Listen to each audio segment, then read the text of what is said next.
Let's see how these combinators are different from pseudo classes or pseudo elements.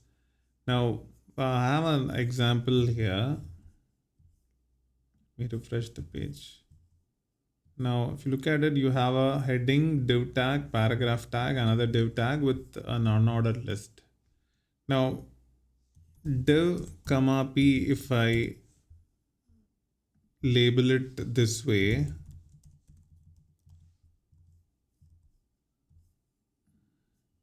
well, basically you are having like multiple classes or multiple selectors, whichever selectors it may be, element or class selectors. You could even combine a class selector and ID selector or a element selector. Anyway, it could be combined. So you're saying two selectors having the same property. So that's this. So when you say CSS combinators, CSS combinators are a way to say that, say, div p. Now, this is not going to be applied anywhere.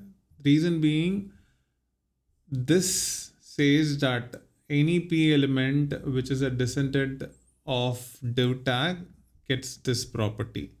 So if I have this paragraph inside, this will be applied. So generally when we see combinators, the properties applied to the latter, but how this is related to this selector is what combinator does. So in combinators we have this for the child selectors and plus for the sibling selectors, and for the general sibling selectors we have that. All that is covered in a different video.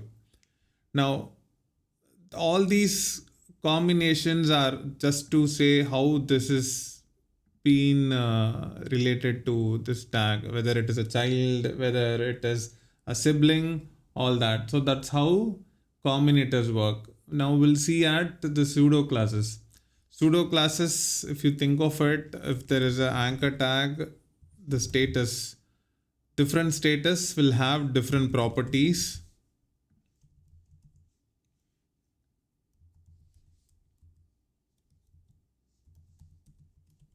So different status will have different properties. Other than that, well, the element itself, like say we have two paragraphs, right? So if we say something like first,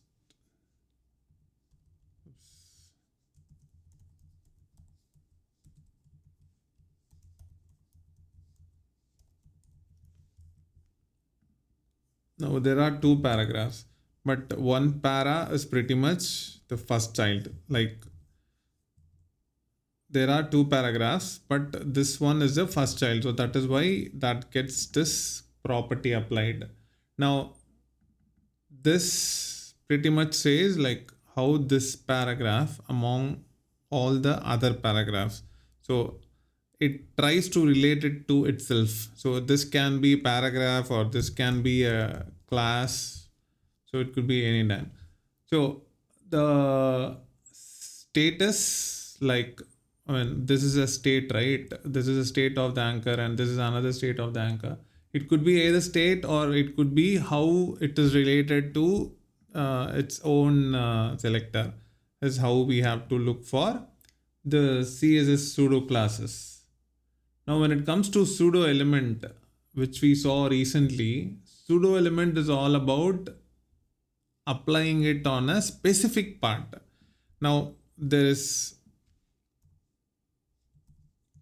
so we have like two colons here. So there's first line which applies on the just the first line of the paragraph, or the first letter which applies on the first letter of the paragraph, or you have a marker. Now marker simply affects the bullets, right? And then we have selection, which simply affects what you select, so the text you select. Now I'm just giving you a difference between the combinators, pseudo class and pseudo elements. But if you want to look at a detailed descriptive video of this, it's all available in Hatchmind list of videos.